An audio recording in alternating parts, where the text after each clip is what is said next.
All right, thanks for joining us today. We have a solid number of questions. So we're going to go ahead and get started. And we will take our first question from Woody Kane. Go ahead, Woody. Hey, Martin, appreciate your time. Earlier, Chase was on the call and he said he thinks you guys are okay and there's a mutual respect there. I'm just curious to get your take on, the whole thing and if you guys are okay and if that's just a natural factor of playoff intensity, the incident last week. Yeah, I think I would definitely agree with that. Just kind of one of those racing deals where it was it was obviously really close. It was pretty much going to be the pass for the win in my eyes, but I feel like in that moment we both made a split-second decision and tried to kind of anticipate or think what the other would do, and I think we both guessed wrong, to be honest with you. So. Yeah, just, really close, obviously, nobody's fault. I don't think you can really, pin the blame on one guy. Just, kind of racing deal is unfortunate for both of our teams. Thank you. Appreciate your time. No problem. Thanks, Woody. Okay, we're going to go to Bob Pockris. Go ahead, Bob. Yeah, so Martin, are you thinking that he's going to lift in that situation? And I'm also curious, when you see the replay, are you like, did it look worse than what you thought it was at the time? Honestly, Bob, in the moment I thought, I had enough momentum, and I said in my interview after the race I thought I had the momentum. I thought I was going to be able to get him cleared. And then the very last second that I seen that, he was kind of just right there on the corner, there was no way for me to, keep from sliding up the hill. I mean, it's Darlington, once you commit to the turn, especially, with a bad angle, you're going to use up all the racetrack. So, I honestly thought that, I knew it was close, but at that moment, I couldn't do anything. I was committed. So, just the way it worked out. Thank you. Okay, we're going to take our next question from Claire B. Lane. Go ahead, Claire. Thank you. When you think about Richmond in the playoffs, what are your thoughts? I mean, you're such a consistent driver. You don't get wigged out. You don't think about aggression. You guys are aggressive all the time. But what are your thoughts about it in general? I look forward to it. I think great racetrack. I love going there, and it puts on a great show. So, obviously last year we had a lot of success there, and really the past handful of seasons, it's been a really great track for our team. So. I think anytime you go to a place that, you've had recent success, especially when it's in the playoffs, it's a bonus. So excited to go there and, hopefully, it'd be nice to get a win. It's been a little while. In general, what's Martin Truex Jr.'s philosophy in racing short tracks? Like, what's your mindset? I think it's I guess a little bit different for each one. I think, at Richmond, I just focus on the things that we've been able to work on to be better there. And, just try to remember, kind of the things we've been working on and, how to approach the driving part of it as far as, tire saving and how hard to push and what kind of, balance you need throughout the race to be good at the end. Good luck. All right. Good luck.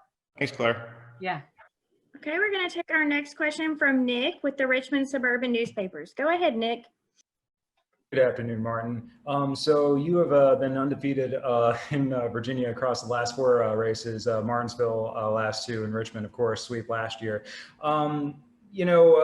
And all four have come with JGR. What would you say you kind of found with this organization since joining them, knowing the success they've had at Richmond, of course, at Martinsville as well? What, as far as communicating with them, guys on the team, what have you guys just kind of found to basically break your, short track streak, winless streak back then, and then now you have four straight?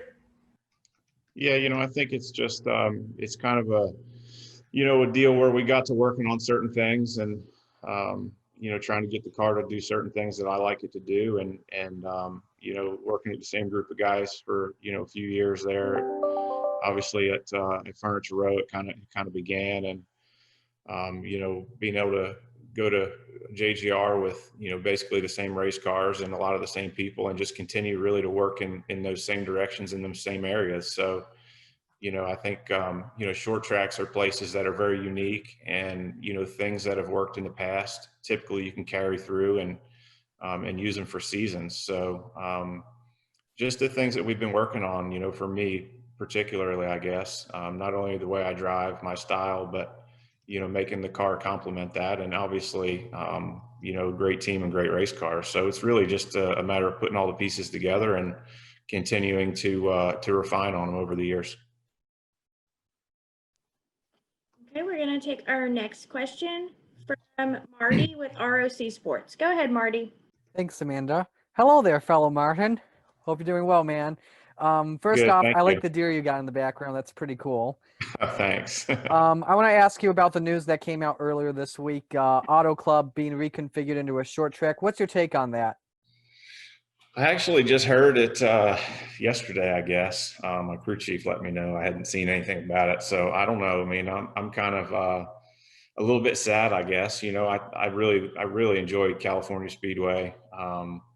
Great racetrack. You know, I feel like the older it's gotten, the more fun it was to drive and to race on. So I'm a little bit disappointed from that standpoint, but you know, anytime there's a new track, there's excitement, and it'll be cool to see what they come up with. You know, I don't know any of the details at all, so it'll be interesting to see what they build there. Thanks for your time, Martin. Good luck to you this weekend. Thank you. And we're going to take our next question from Sterling with KCOU. Go ahead, Sterling. Thank you. Martin, I'm just going to ask, with this first season with your new crew chief, James Small, has there been kind of somewhat of an acclimation for James on the pit box? I mean, this season hasn't been as dominant as it was last season for you. Yeah, I mean, I think it's a little different, but I think, you know, I wouldn't put that all on James. You know, I think if you look at, you know, what we've done the past few months, specifically last. Claire B. Lang here. Claire B. Lang here, host of Dialed In. Claire, mute yourself.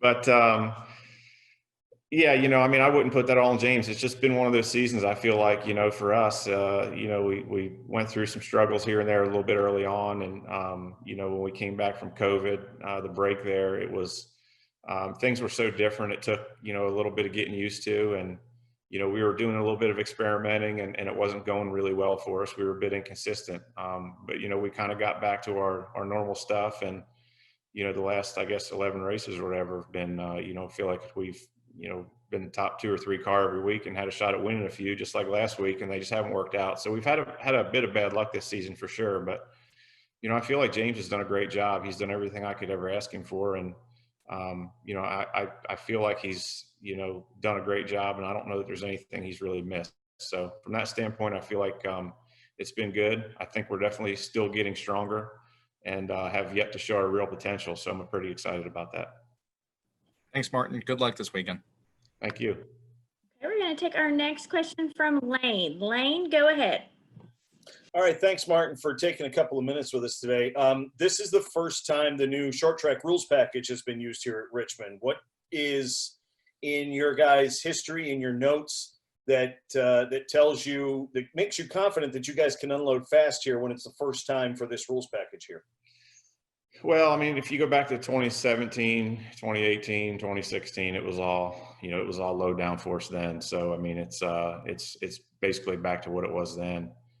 So I have a lot of confidence. You know, I think, you know, we led a bunch of laps in those races with that package there. And, you know, definitely felt like we had the car to beat a handful of times, and it didn't work out, but we've been strong there. You know, I feel like no matter what package, and I feel like we've been able to do, you know, similar things with our car and our setup that have really, I feel like, worked well with both packages. So, you know, that gives me confidence to go, you know, and be able to do what we did last season.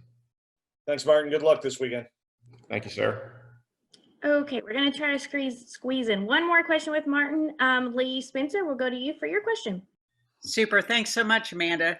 Hey, Champ, quick question. Going to Richmond this weekend, but I really want to know, when did the light switch kind of flip on for you with short tracks? You've been so solid there of late, and it really just took a while for everything to kind of, you know, just, I don't know, work for you on short tracks to get these wins. And it was like, what made that light switch go off?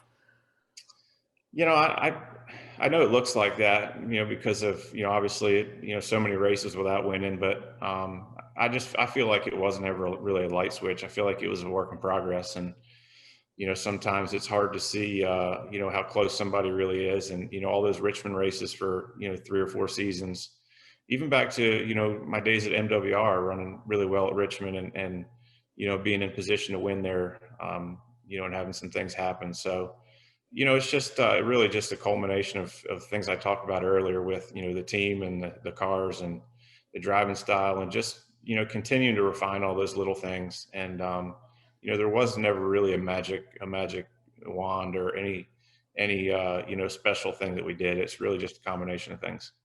And real quick, because I know you guys want to move on, but you've been on the outside looking in from JGR from several different perspectives where Toyota is concerned, from MWR, from Furniture Row. How important is it right now in where Toyota is in Toyota racing development is to add another team, similar to that with, there just being that 4-car juggernaut under the JGR banner?